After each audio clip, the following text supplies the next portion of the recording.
I asked AI why we should practice without pedal. Let's go one by one through the list of 5 points that AI generated. First off, it improves finger legato. Well, that's not an automatic result, but yes, it can improve finger legato.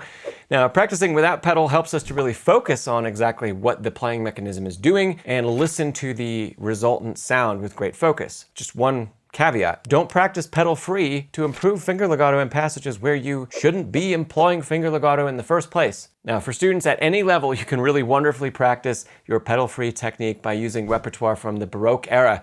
There are selections like the famous Petzold Minuet in G, originally and incorrectly attributed to Bach, or some of the easier Scarlatti selections like K32 or 40. You'll have the Bach little preludes, then the Bach inventions, which are 2-part writing, the Sinfonias, which are 3-part writing, of course, then the 24 very famous selections from the Well-Tempered Clavier, and there's much more than that. Next AI point, practicing without pedal identifies technical weaknesses.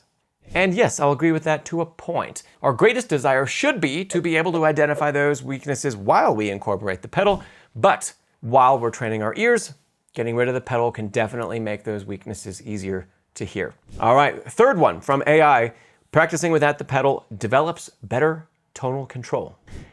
I can partially agree with this, but also I feel like there are two opposing sides. So, like we mentioned in the other 2 videos in this series, removing the pedal can help us focus on phrase and focus on precisely the tone generated by our attack, and we can learn to hear more nuance in each and every note that we play. However, and reference my playing of some of the Chopin in the first video in this series, learning and perfecting our tone without pedal doesn't always, actually fairly rarely, translates into how we need to approach a phrase with pedal. So truly, we need to work with and without pedal to fully understand the needs of each phrase, and the time spent without pedal will continue to be less and less as you progress more and more. If you want to experience the Pianist Academy difference, and I mean learn music at the conservatory level, but without needing to pass an audition, without spending $100,000 or more, without even needing to leave your own home, check out all of my courses over on Thinkific. They tackle a range of repertoire from beginner through to advanced, but in ways that are typically reserved for those elite conservatory students. You can learn those same secrets and for a tiny fraction of the cost of traditional lessons. So go ahead, check out a course and sign up for a free preview to see a bit of what it's all about. Now back to the video. Right, the next point from AI was that practicing without the pedal enhances musicality. I'd agree with that to a point, but I'd also completely disagree with it because eliminating pedal can help us to focus on phrase and tone and technique, yeah, and more, but pedal-free practice is not going to make it any easier for you to play musically with the pedal. It's a totally different skill, it's a totally different approach to playing and to listening to what we're doing.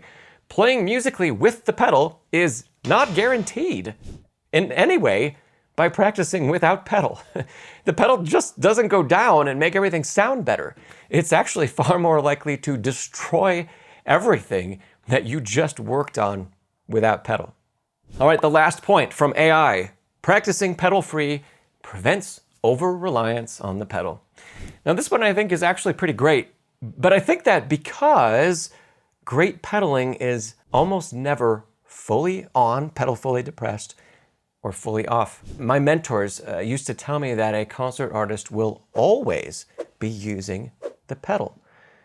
And that's very true, but it will rarely be 100% engaged. It might be 80% sometimes, and sometimes 50%, and maybe often moving between 75% and 25%.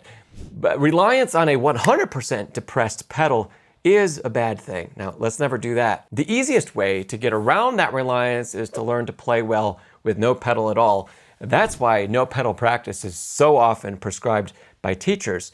But practicing with no pedal still doesn't teach you how to use the pedal in shades and how to use the pedal in fractions and how a 50% pedal might sound perfect for the phrase that you need and make it sound so much better than no pedal and so much better than full pedal.